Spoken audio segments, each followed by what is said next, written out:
गोकुळामध्ये भगवान कृष्णांचा जन्म झाला की नाही, यशोदा मैया म्हणायची, अरे सब ग्वाल बाल आइये, उत्सव मनाओ, उत्सव मनाओ, उत्सव मनाओ. का? कारण भगवंतांचा जन्म झाला. कथा सुरू आहे ना, आपली भागवत कथा सुरू आहे ना. भगवंतांचा जन्म झालाय, उत्सव मनाओ. गोकुळवासी उत्सव सगळे साजरे करायचे. काही दिवस गेले, थोडासा बाळांनी कुस ओलांडली, यशोदा माता म्हणायची, फिर से उत्सव मनाओ. लोक म्हणायचे, अभी अभी तो हमने उत्सव मनाया था यशोदा मैया. यशोदा माता म्हणते, माझ्या लेकरांनी कुस पालटली तरी आम्ही उत्सव साजरा करणार आहे. म्हणून भारतामध्ये या मातीमध्ये जन्म घेणाऱ्या लेकरानं कुस पालटली तरी आम्ही उत्सव साजरे करतो. हे त्या आईचं वात्सल्य स्वरूप होतं भक्तीचं. किती सुंदर भक्ती होती पांडुरंगावर, भगवंतावरती, कृष्णावरती. भगवान गोपाल कृष्ण ज्यावेळी गोकुळ सोडून गेले, द्वारकेत आले, मथुरेत आले, त्यावेळी आठवण यायची आणि उद्धवांना म्हणायचे की माझ्या आईसारखी, माझ्या यशोदा मैयासारखी आई जगात कुठं सापडणार नाही, कुठेच नाही सापडणार. इतकं प्रेम माझ्यावरती केलंय, इतकं प्रेम. भगवान गोकुळ सोडून निघून गेले ना, तरी सुद्धा वेलींशी बोलायची यशोदा मैया, कृष्णा कृष्णा कृष्णा. गोकुळच्या मातीचा कण कण बोलत होता, कृष्ण कृष्ण जय, कृष्ण कृष्ण जय, कृष्ण जय, कृष्ण कृष्ण जय, कृष्ण कृष्ण जय, कृष्ण जय. वात्सल्य भावाची भक्ती आहे. दास्य भावाने भक्ती केली कुणी हो? निष्ठेची भक्ती होती बरं का. माझ्या आवडीचं उदाहरण आहे दास्य भावाची भक्ती कुणी केली. एकमेव जगाच्या पाठीवर उदाहरण आहे आमच्या मारुतीरायांचं. अनेक उदाहरणं देता येतील, पण मारुतींसारखी दास्य भावाची निष्ठेनं भक्ती कुणीच नाही.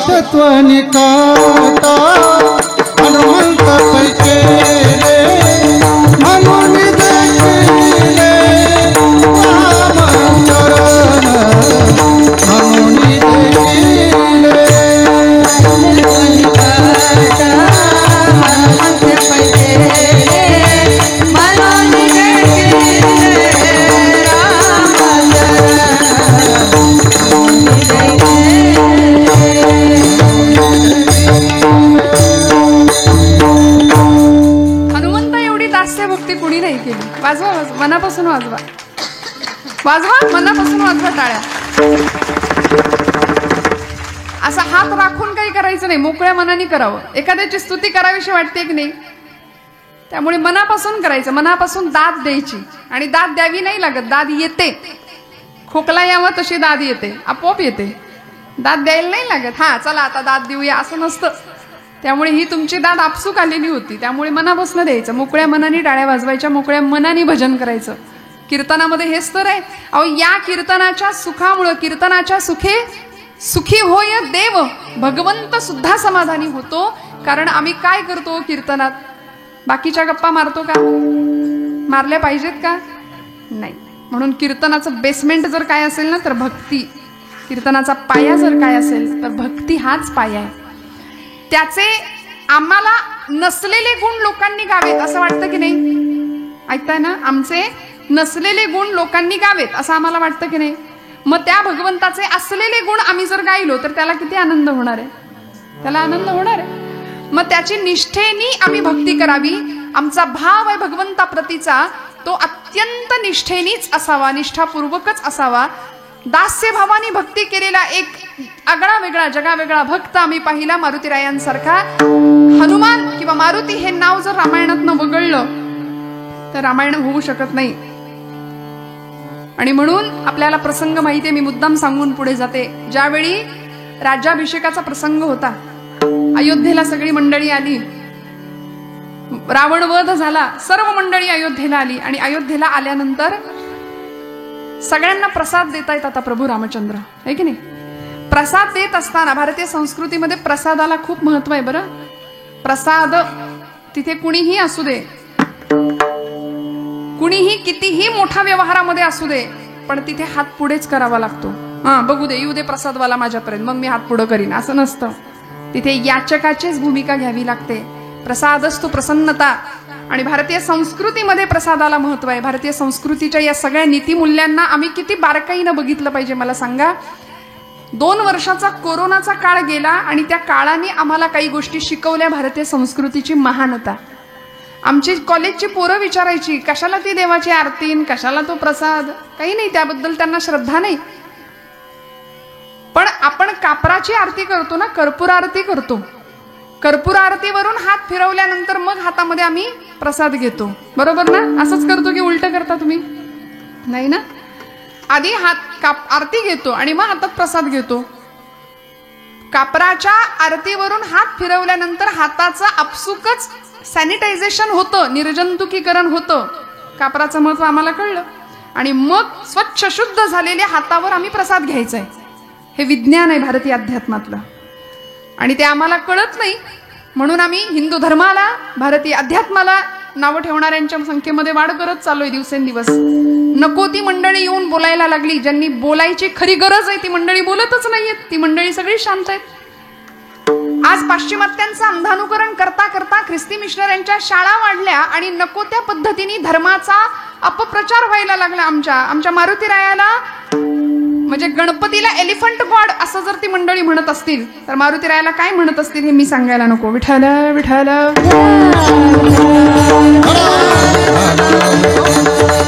आमच्या निष्ठा बोथट झाल्यात, आमच्या भावना, आमच्या संवेदना बोथट झाल्या. आम्हाला आमच्या संस्कृतीविषयी अभिमानच उरला नाही. म्हणून तुकोबारायांना सांगावे लागले, या निष्ठा आधी भगवत निष्ठा समजून घ्या, मग समाजनिष्ठा, मग देशनिष्ठा. ज्यांनी तुम्हाला जन्म दिला, ज्यांनी आम्हाला निर्माण केलं, त्या भगवंताविषयी किती निष्ठाभावाने आम्ही कृतज्ञतेने राहिलो पाहिजे. दुर्दैवाने आम्ही त्याला विसरलो. आज कपाळाला कुंकू लाव असं जर आमच्या एखाद्या पोरीला सांगितलं, टिकली लाव, तर तिला राग येतो. केस बाई बांधून राहा, चांगले मोकळे सोडू नको केस, असं सांगितलं तर राग येतो. हातात एखादी बांगडी असू दे, हिंदू धर्मामध्ये जन्माला आलीस ना, हातामध्ये बांगडी असं सांगितलं तर राग येतो. का? कारण आम्ही सोफिस्टिकेटेड झालो, आम्ही सुशिक्षित झालो, आम्ही खूप पुढारलो आणि याच्या मागे आमचं मूळ आम्ही सगळं हरवून बसलो. आमच्या निष्ठा बोथट झाल्या. तुकोबाराय आम्हाला ही निष्ठा सांगतात, भगवंता प्रतीची निष्ठा. मारुतीरायांची निष्ठा अशी विलक्षण होती की या प्रसंगामध्ये ज्यावेळी रामराय बसलेत सिंहासनावरती, शेजारी जानकी माता आहेत आणि आता प्रसाद द्यायचं चाललंय सगळ्यांना, सगळ्यांना खात्री होती की सगळ्यात पहिला प्रसाद कुणाला मिळणार? कुणाला मिळणार? मारुतीरायांना. जागे आहेत ना सगळे? मारुतीरायाला पहिला प्रसाद मिळणार, सगळ्यांना खात्री होती. पण नाही. लक्ष्मण महाराजांच्या हातामध्ये यादी होती. लक्ष्मणाने यादी वाचली. युवराज अंगद, राजे सुग्रीव, विभीषण, नळ, नीळ, जांबुवंत सगळे आले प्रसाद घ्यायला. सगळ्यांची मोठी रांग लागली. मारुतीरायाचं नावच कोणी घेतलं नाही. फार वाईट वाटलं आमच्या मारुतीरायांना. किती वाईट वाटावं. म्हणून आपण दिसलो नसू कदाचित भगवंतांना, म्हणून असे समोर आले आणि अशी मान वर केली देवांकडे. मी इथे आहे म्हणाले, खुणवून सांगेन. फोटोत कशी मान वर करतो आपण, ग्रुप फोटोत करतो की नाही? आपण दिसलो पाहिजे. मारुतीराय समोर आले, म्हणले मी कदाचित देवाला दिसलो नसेल म्हणून मी इथं आहे देवा, इथं आहे. पण मारुतीरायांकडे बघितलं आणि रामांनी मान खाली घातली. रामांनी मान खाली घातल्या बरोबर टचकन डोळ्यात पाणी आलं आणि म्हणाले, रामा माझ्या या देहाकडे तुम्हाला बघावंसं पण नाही वाटत आता? मग ज्या देहाकडे तुम्हाला बघावंसं वाटत नाही तो देह मी ठेवू तरी कशाला? चाललो म्हणाला मी, मला दुसरं काही नको. मला तुमच्या पायाखालची एखादी चुरगळलेल्या फुलाची एक पाकळी जरी तुम्ही मला दिली ना तरी मला चालेल, पण मला प्रसाद द्या देवा. नाही दिला. माघारी वळणे एवढ्यात सीतामाईंचं लक्ष गेलं. सीतामाई म्हणल्या, मारुते थांब म्हणाल्या, थांब. एवढा आनंद झाला. मारुतीराय मनात म्हणतात, बाप विसरला पण माझी आई नाही विसरली. एवढा आनंद झाला. उड्या मारतच अक्षरशः जानकी आईंकडे जाऊन बसले आणि आता पार्टी बदलली. आता पक्ष बदलायला वेळ लागतो का? किती झटपट पक्ष बदलले जातात. मारुतीरायांनी मी काही बोलत नाही बरं, तुम्ही का हसताय? मला काही कळत नाही. मारुतीरायांनी पक्ष बदलला आणि इकडे सीतामाईंच्या पक्षात येऊन बसले आणि मारुतीरायांच्या मस्तकावर असा हात फिरवला. सीतामाईंनी म्हणाल्या, मारुते किती कष्टलास, किती झिजलास आमच्यासाठी. स्वतःसाठी नाही, आमच्यासाठी झिजलास, आमच्यासाठी कष्टलास. किती केलंस रे आमच्या करता. आज तू नसतास तर कसं झालं असतं सगळं? रावणाचा वध कसा झाला असता? माझा शोध लंकेला येऊन कुणी घेतला असता? लंका कुणी पेटवली असती? अहि रावणाच्या महिरावणाच्या तावडीतनं आम्हाला कुणी सोडवलं असतं? द्रोणागिरी कुणी उचलला असता? मारुते तू नसता तर काहीच शक्य नव्हतं. मारुते किती कष्टलास. हे बघ तुला मी प्रसाद देते असं म्हणून आईसाहेबांनी गळ्यातला तो कंठा काढला, रत्न जडित पृथ्वी मुलाचा एक एक कंठ कंठा काढला आणि मारुतीरायांच्या हातात दिला. त्या कंठातनं सगळं समोरचं दृश्य दिसत होतं, राम सीता. कारण बरोबर हिरा होता होतो, समोरचं दृश्य दिसायचं.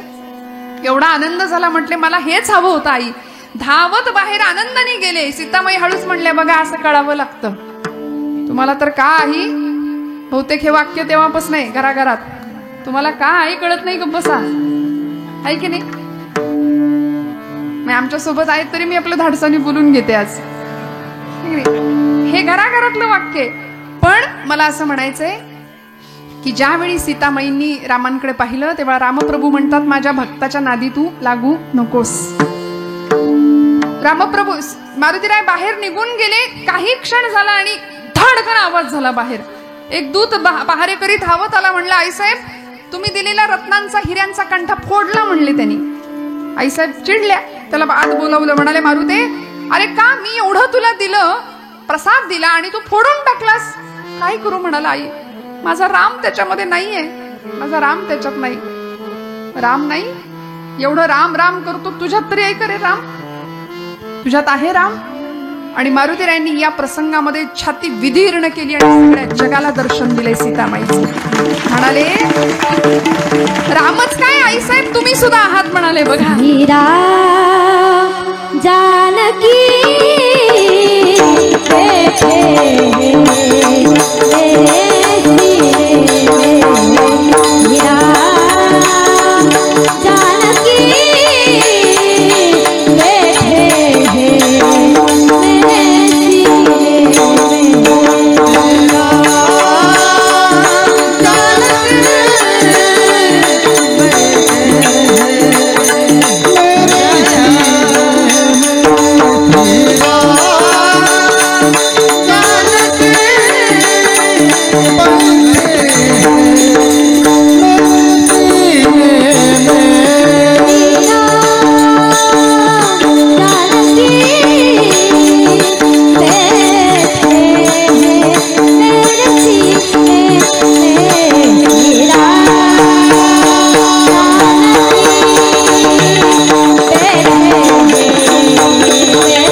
गोड प्रमाणे साठविला हरी जिही हृदय मंदिरी. त्यांची सरली येरझार झाला सफल व्यापार. निष्ठावान भक्ताला काय अनुभव मिळतो. हृदयामध्ये भगवंताला प्रतिष्ठित केलं, सगळे अवाक झाले. आता खरं तर हे कोड आमच्या जनाबाईंनी सुद्धा सोडवलंय बरं का. लोक म्हणतात हृदयात देवाला कसं बसवायचं निष्ठेनी. हृदयात देवाला कसं बसवायचं. ताई इथं आहेत आमच्या. मी आज मुद्दाम ऐकूनच जाणार आहे. मी तेवढ्यासाठी झालीये. धरिला पंढरीचा धरिला पंढरीचा धरिला पंढरीचा धरिला पंढरीचा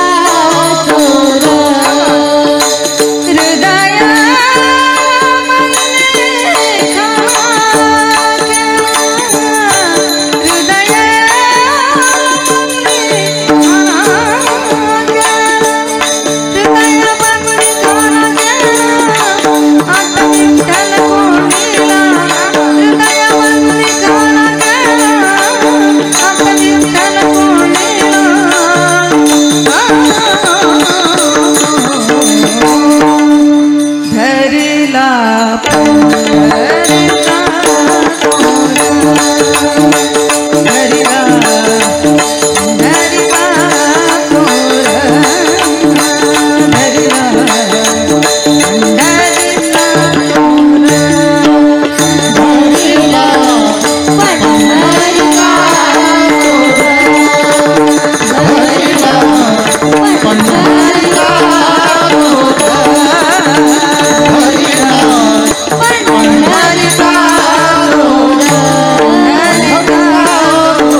गातो ताई. हृदयामध्ये भगवंताला साठवणं हे जे कोडं तुम्हाला मला पडतं, सावतोबांनी त्याला साठवलं होतं हृदयात. निष्ठा होती, निष्ठावंत भाव होता आणि म्हणून हृदयामध्ये त्याला साठवता आलं. आता तुम्ही सुद्धा घरी गेल्यानंतर एक मस्त विळा घ्यायचा सावतोबांसारखा आणि करायचा प्रयत्न त्याला हृदयात साठवायचा. जमेल का? धन्य त्याची माता, धन्य त्याचा पिता, धन्य त्याची माता, धन्य त्याचा पिता, धन्य त्याची माता, धन्य त्याचा पिता, धन्य त्याची माता, धन्य त्याचा पिता. साठविला दाता, साठविला दाता, हे लोकांचा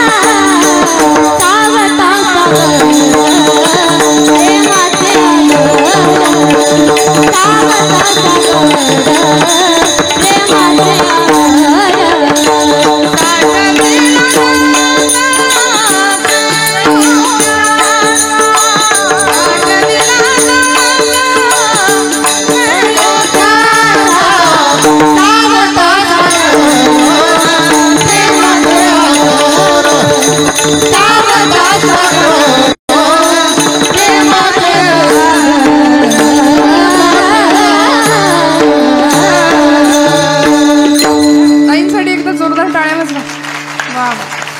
प्रेमाचे सावता सागर प्रेमाचे आगर.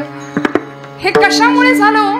फक्त निष्ठेमुळे. तुकोबराय सांगतात तो भाव होता, ती निष्ठा पक्की होती. परिणामी मारुतीरायांना सुद्धा भेटायला प्रभू रामचंद्र उठले होते सिंहासनावरनं. धावत गेले, वाह फकीरी क्या है अमीरी दासी तेरे चरणों की. धावत गेले आणि कडकडून मिठी मारली मारुतीरायांना. काय दिलं? या निष्ठेचं फळ काय मिळालं? कडकडून मिठी मारली आणि बाजूला झाले. आता तो जो चित्र आहे ते जुना फोटो आहे बघा, तुमच्यापैकी अनेक जणांनी पाहिला असेल. मारुतीरायांचं मस्तक रामांच्या खांद्यावर आहे आणि रामांचं मस्तक मारुतीरायांच्या खांद्यावर आहे. कडकडून आलिंगन आहे. मला सांगा, ही भेट देह पातळीवरची होती का हो? नाही. बाजूला झाले आणि प्रभू विचारतात, सांग मारुते तू कोण आहेस, तू कोण आहेस? तेव्हा मारुतीराय म्हणतात, देह बुद्ध्या तू दासोहम. देह पातळीवर जर हा प्रश्न तुम्ही मला रामा विचारत असाल तर मी तुमचा दास आहे. जीव बुद्ध्यात्वदंशकः. जीव पातळीवर मी तुमचा अंश आहे आणि आत्मबुद्ध्या त्वमेव अहम इति मे निश्चिता मतिः. आत्मपातळीवर तुम्ही म्हणजे मी आणि मी म्हणजे तुम्ही. हा अनुभव मारुतीरायांना दिला होता भगवंतांनी या प्रसंगात. आमच्या जनाबाईंना हा प्रसंगात अनुभव दिला होता. सगळ्यांनी विचारावं, सगळ्यांना दिसतोय पांडुरंग, बाई तुला कुठं कसा दिसेना, असा लपवलायस तरी कुठं? म्हणून जनाबाई म्हणतात, लपवायचा कुठं आहे? हृदय बंदीखाना केला आता विठ्ठल कोंडीला. हे सगळं जर फळ कशाचं असेल ना तर ते निष्ठेचं आहे श्रोते हो. आणि चौथा मी शेवटचा एक भाव सांगितला होता तुम्हाला, माधुर्य भाव. आमच्या वारकरी संप्रदायामध्ये, वारकरी संप्रदायासाठी ज्यांनी एक भाकीत असं वर्तवलंय. आज जर तुम्ही आळंदीला गेलात तर गाभाऱ्यामध्ये म्हणजे कारंजा मंडपामध्ये ज्यांचा फोटो लागलाय असे मधुराद्वैत संप्रदायाचे अध्वर्यू असलेले प्रज्ञाचक्षु संत श्रेष्ठ श्री गुलाबराव महाराज अंध होते. 9व्या वर्षी अंधत्व आलं होतं, पण माऊलींवर इतकं प्रेम केलं. त्यांचं भाकीत आहे, वारकरी पंथ हा विश्वपंथ होणार आहे. विठ्ठल विठ्ठल.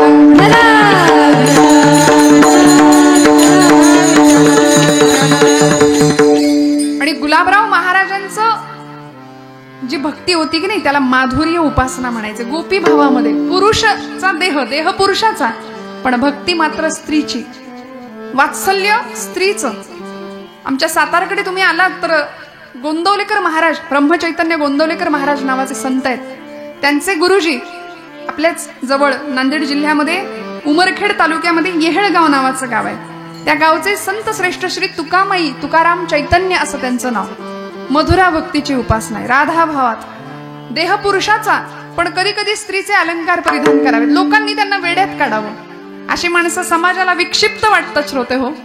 आमचे अलीकडचे अनेक संत, पण ते कुठल्या स्थितीला गेलेले असतात माहितीये का? असो ऐसा कोठे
देही भोगू दशा. देहात असून देहाचं तादात्म्य नाही. अशी माणसं म्हणजे संत होते, निष्ठा पक्क्या होत्या, म्हणून हे घडत होतं. तुमच्या माझ्या निष्ठा पक्क्या नाही. कीर्तनावर तरी निष्ठा आहे का आमची? नाही म्हणताय, नाही म्हणताय. मस्त माना हलवतात, अजिबात नाही. आपण बसलो कशाला इथे? विठ्ठल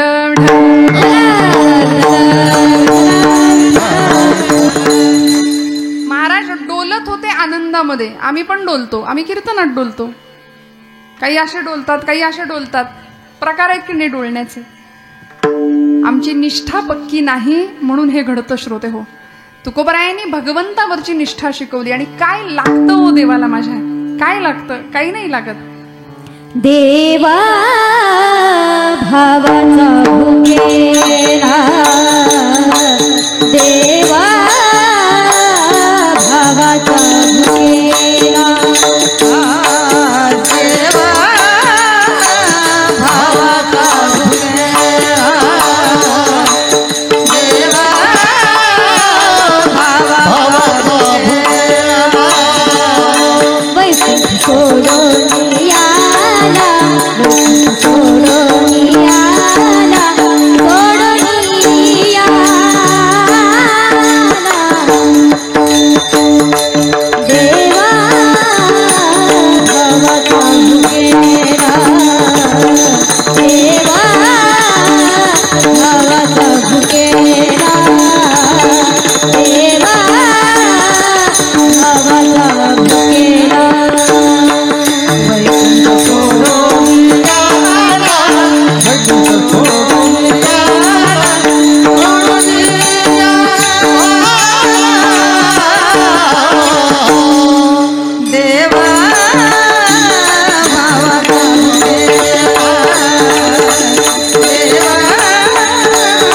भावाचा भुकेला, देवा भावाचा भुकेला,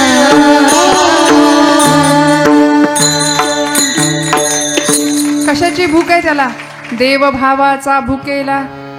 त्याच्यासाठी तो वैकुंठ सोडून आला हो तुमच्या माझ्याकरता.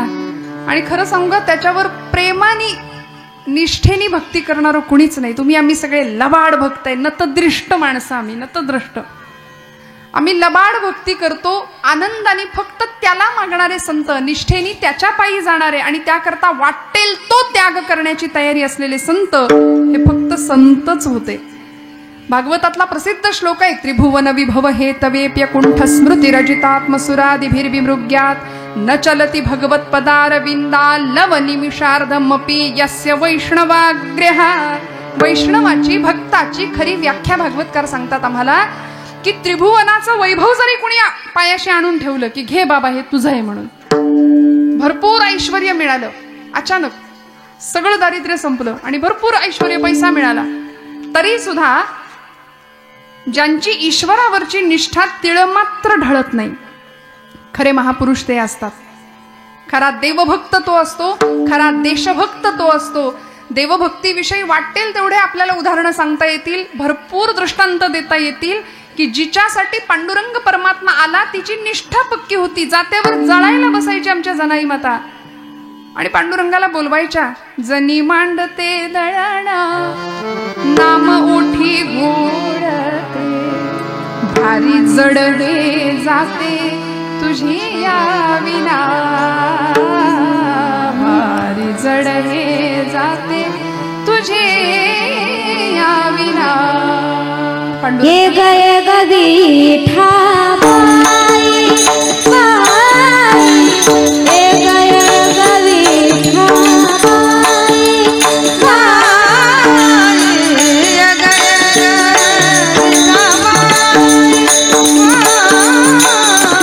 बाई माझे पंढा तिचे आई, माझे पंढा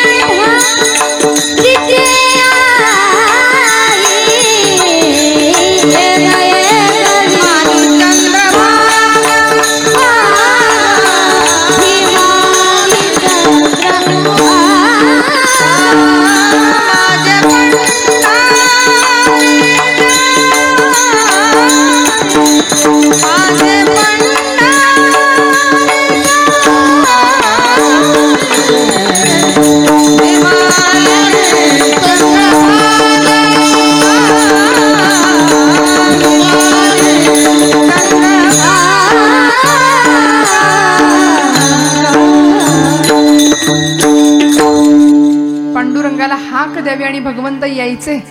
सख्या पांडुरंगा ये रे बाबा. भगवंत असे बसायचे, एका बाजूला ते आणि एका बाजूला जनाबाई. दळण सुरू व्हायचं. ती म्हणायची हात तुझा लागला रे, जात झालं हलक हलक, दारी आलं अमृत पिक तुझी यादी ठेन. भगवंत म्हणतात जने तुला काय वाटलं ग? अगं मी सुद्धा एकटाच आहे. माझ्याकडे येणारे सगळे भक्त म्हणलेलं बाळ 10 रुपयाची नोट दानपेटीत टाकायची आणि म्हणायचं यंदा पोरीचं लगीन जुळू दे. 10 रुपये जुळतं का? नेट पॅक तरी येतो का 10 रुपयात? भगवंत म्हणतात मीही होतो एकला, करमेना मुळी मला, आरसा मला गे दिधला तुझी यादी ठेन. म्हणून भक्ती कशी असली पाहिजे? भक्तीमध्ये निष्ठा तर असलीच पाहिजे, निर्धार पक्का असलाच पाहिजे. आणि त्याचबरोबर काय काय गुण असले पाहिजेत? अभंगाचं 2रं चरण.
भगवंताच्या प्राप्तीकरता निष्ठेबरोबर निष्काम निश्चळ विठ्ठली विश्वास. तुकोबरायांनी का शब्द वापरले हो? हे तुमच्या माझ्या अंतःकरणामध्ये त्याच्या प्रती विश्वास नाही. विश्वास नाही. काय झालं?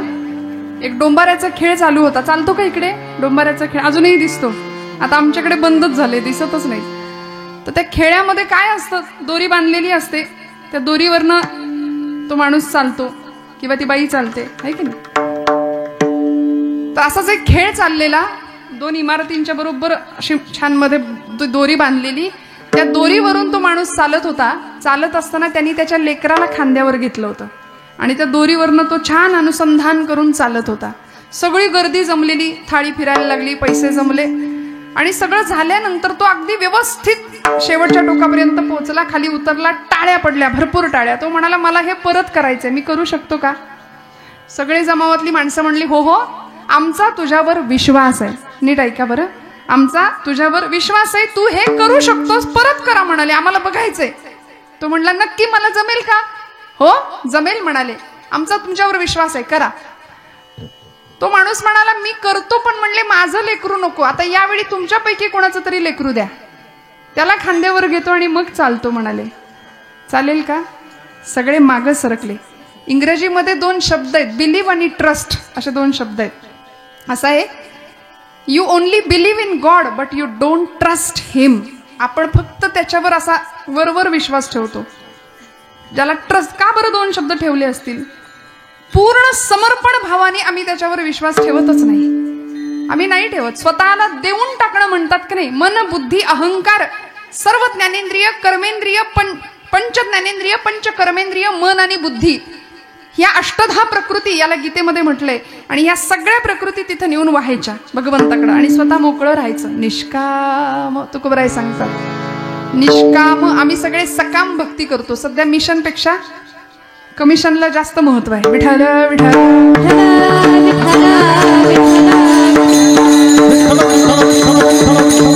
आणि म्हणून तुकोबराय सांगतात, ही भक्ती तुमच्या माझ्यामध्ये मुरायची असेल तर भक्तीतली सगळ्यात परिणती काय, ते कशामुळे प्राप्त होऊ शकतं, तर नामामुळे. म्हणून विठोबा रखुमाई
निश्चळी विठ्ठली विश्वास पाहू नये वास आणि कांची.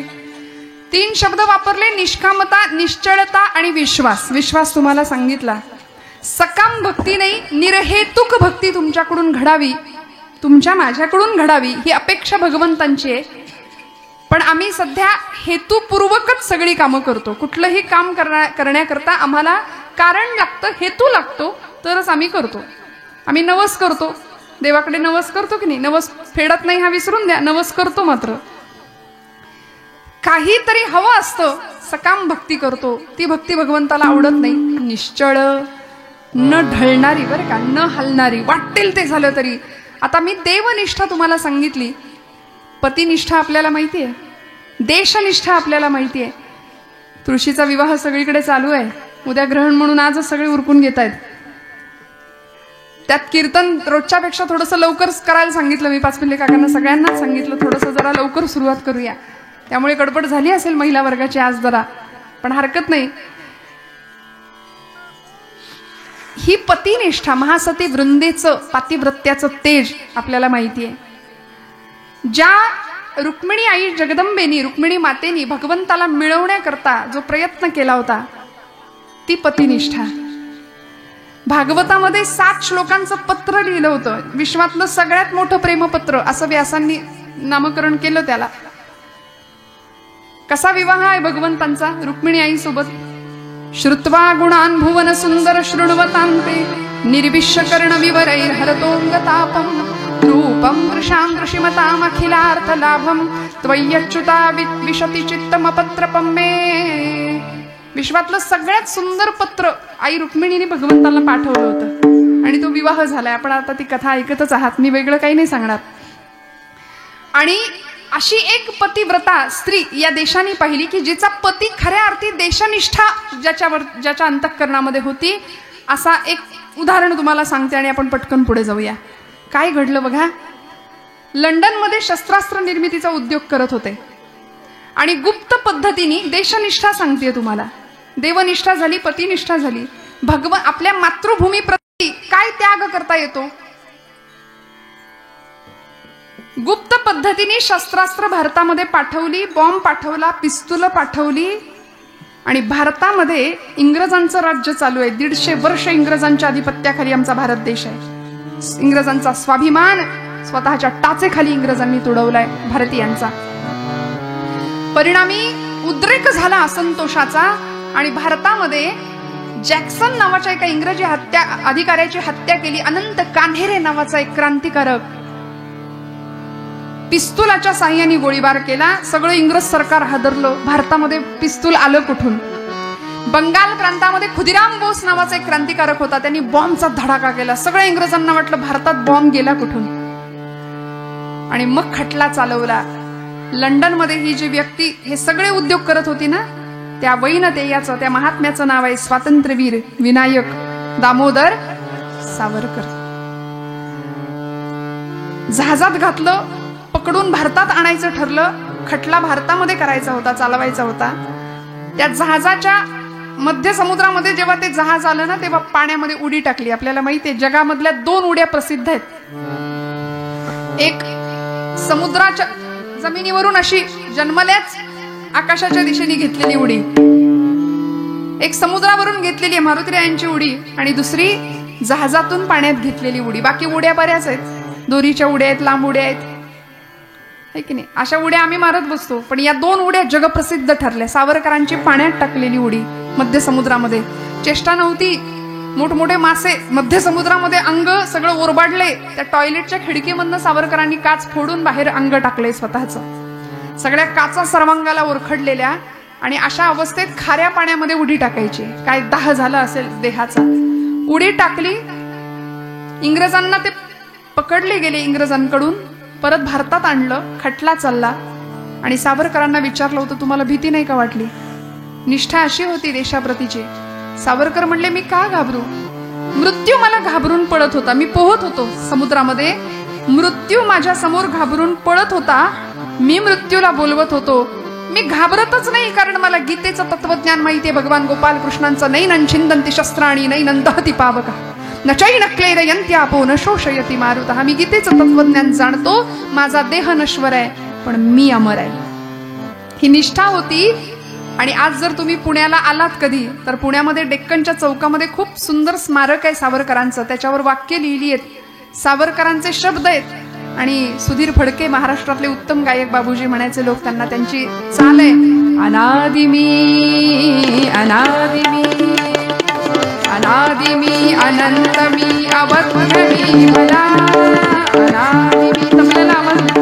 अवध्य मी भला मारिल रिपु जगती असा कवण जन्मला. अनादि मी अनादि मी अनादि मी अनंत मी अवध्य मी भला मारिल रिपु जगती असा कवण जन्मला. अनादि मी अट्टहास करीत जरी धर्मधारणी मृत्युशीच काठ घालुनी घुसे रणी. अग्नी जाळी मजसीरा खड्ग छेडितो भीमुनी मला ध्यान मृत्यू पडत सुटतो. पुढारी तयास मृत्यूच्याच भीती भीम मजसी भीम मजसी भीम मजसी. अनादि मी अनादि मी अनंत मी अवध्य मी भला मारिल रिपु जगती असा कवण जन्मला. अनादि मी अनादि मी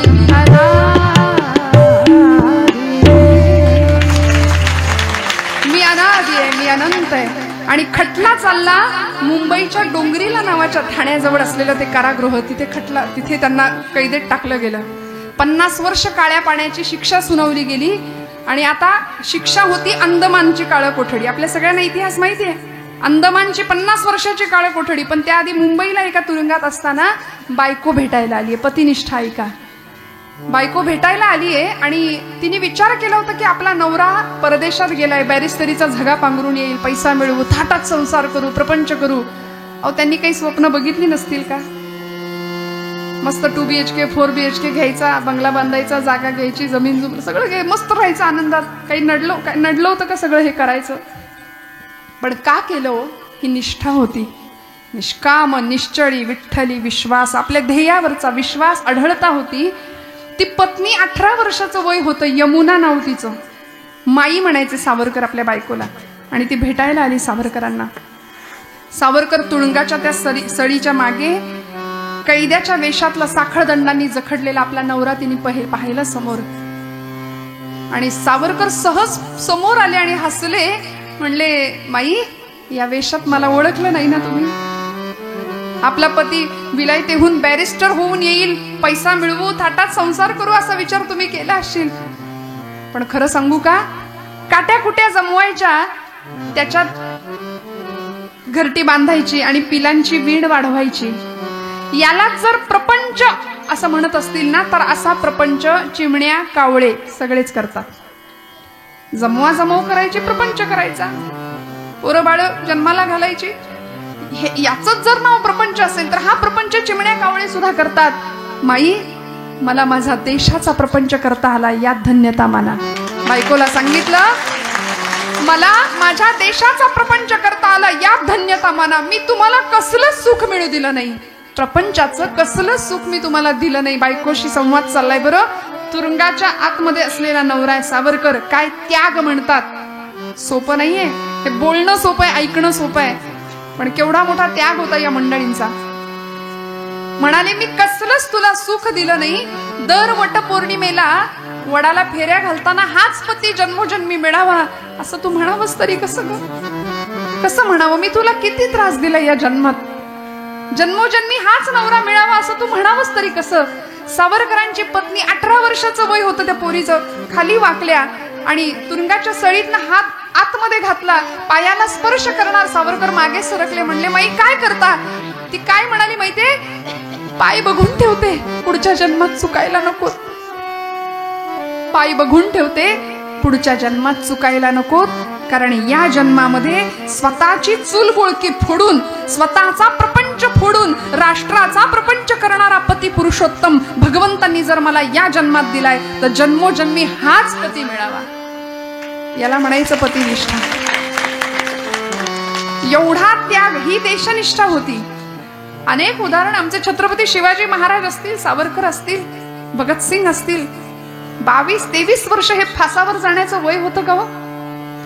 इकडे फाशीचा कार्यक्रम चालू आहे आणि भगतसिंगांची आई ढसाढस रडतीये. लोक विचारतायत, आई साहेब तुम्ही का रडता? भगतसिंगांच्या मातोश्री म्हणतात की मेरा भगत जा रहा है इसलिए मैं नहीं रो रही हूं. माझा भगत निघून चाललाय, त्याला फाशी दिली जाते म्हणून मी रडत नाहीये. तर माझा एकच पुत्र मी या देशाला देऊ शकले म्हणून मी रडतीये म्हणाले. याला म्हणायचं देशनिष्ठा. केवढा मोठा त्याग श्रोते हो. आणि हा त्याग तुम्हाला मला जमावा याकरता तुकोबराय आम्हाला ही आचारसंहिता भक्ताची सांगतात. काय असलं पाहिजे भक्त म्हणवून घेण्याकरता? निष्काम, निश्चळी, विठ्ठली विश्वास, पाहो नये वास अणिकांची. श्रोते हो, तुमचं माझं काम काय आहे? काय करायचं तुम्ही? आम्ही कीर्तन ऐकलं, कथा ऐकली, रोज नवीन नवीन, आज महिला सप्ताह सुरू आहे, रोज नवीन कीर्तनकार येऊन तुम्हाला काहीतरी सांगतायत. आम्ही काय करायचं? सप्ताह संपला, झालं जैसे थे, है की नाही? पहिले पाडे काही ते आपल्याकडे म्हण आहे ना. आमच्या लेवलवर आम्ही काय करायचं? आमच्या पातळीवर आम्ही काय करायचं? आम्ही काहीतरी देणं लागतं की नाही? या मातीचं, या समाजाचं, या राष्ट्राचं, या देशाचं. आईच्या गर्भामध्ये जन्म होतो, मातेपासून प्रवास सुरू होतो आणि मातीपर्यंत जाऊन पोहोचतो. माता ते माती असा प्रवास आहे. मग या प्रवासात आमचं कर्तव्य काय? अहो, आमच्या माता भगिनी रोज तुळशीला पाणी घालतो की नाही? आम्ही तुळशीला पाणी घातलं लगेच घरात आलो असं नाही होत. आजूबाजूच्या रोपट्यांवर सुद्धा पटकन गडबडीत का होईना शिंपडून माघारी येतो. तसं माझा प्रपंच मी उत्तम करू शकतो, मला करायचंच आहे. जोडून या धन उत्तम व्यवहारे, उदास विचारे वेच करी तुकोबराय म्हणतात. पण हे करत असताना मी या मातीला काहीतरी देणं लागतो. मग मला काय देता येईल? काय करता येईल आम्हाला? काय घडलं? एका जंगलाला वणवा लागला होता, मोठा आग लागली होती, जंगल पेटलं होतं. आणि त्या पेटलेल्या जंगलामध्ये एक संन्यासी त्या जंगलातून पळत होता, भगव्या कपड्यातला. एका झाडाच्या उंच शेंड्यावरती एक पक्षी बसला होता, एक गरुड पक्षी बसला होता. त्या संन्याशाने विचार केला की सगळे पशु पक्षी उडून निघून गेले आणि हा पक्षी इथंच बसलाय म्हणाले. मग त्याला विचारलं, का रे बाबा, जंगल पेटलंय, तू जा ना उडून, तुझ्या पंखांमध्ये बळ आहे, तू उडू शकतोस. त्या पक्षाने त्या साधूला काय उत्तर दिलं तेवढं ऐका की माझं कीर्तन आजचं संपलं. त्या पक्षाचं उत्तर असं होतं, तो म्हणाला, फल खाये इस पेड़ के.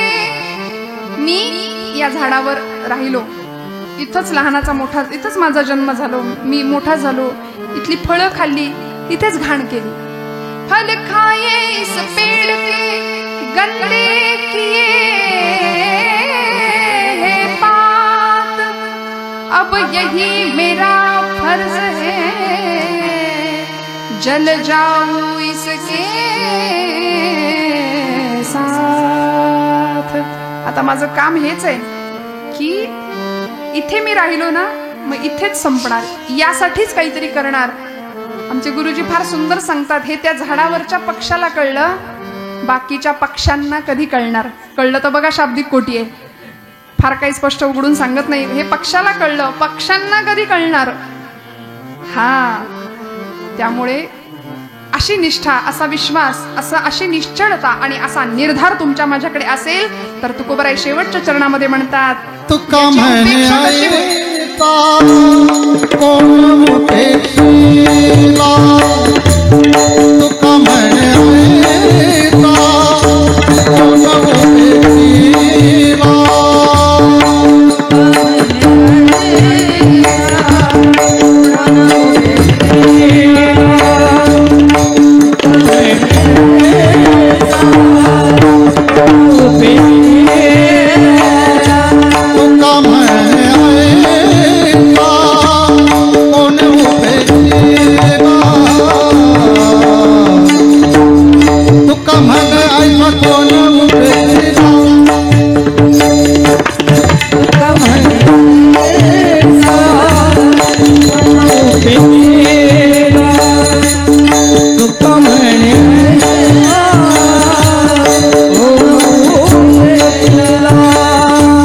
नाही ऐकला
ऐसा कोण उपेक्षिला नाही ऐकियेला ऐसा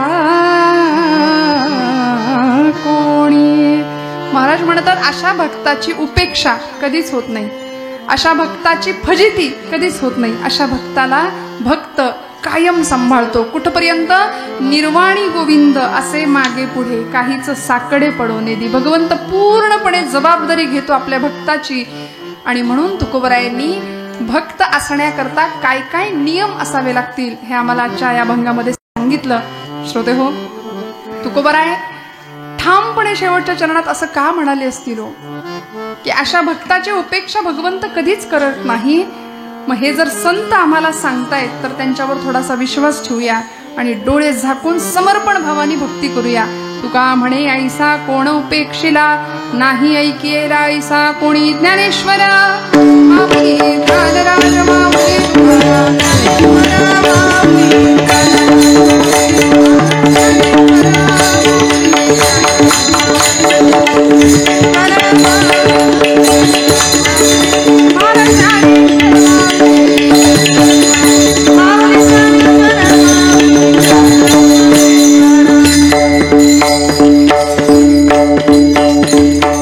झालेली सेवा भगवंत चरणावर समर्पित करते. बोलत असताना काही वेडवाकडं गेलं असेल तर मोठ्या अंतकातनं काढून टाकूया. हे भाडेकरू येऊन बसलेत आमच्या आतमध्ये, त्यांना काढूया. आणि मोकळं हृदय जर असेल ना तर भगवंत तिथे येतो. आता हृदय हे आपुले चौफाळून या भले. भगवंताला तिथे प्रतिष्ठित व्हावंसं वाटतं आणि भगवंत तिथे येतो. कोण आपल्याशी कसं वागतंय यापेक्षा आपण प्रत्येकाशी कसं वागतोय याची जबाबदारी घेऊया. भगवंताकडे तोंड करून आपण काय मागतो आणि ते झाल्यानंतर त्याच्याकडे पाठ केल्यानंतर आपण कसे वागतो यावर बऱ्याच गोष्टी अवलंबून असतात. त्यामुळे खूप भान ठेवून जगूया, वागूया. झालेली सेवा भगवंतावरच्या चरणी अर्पण करते आणि सेवेला विराम देते. जय विठ्ठल, जय जय विठ्ठल.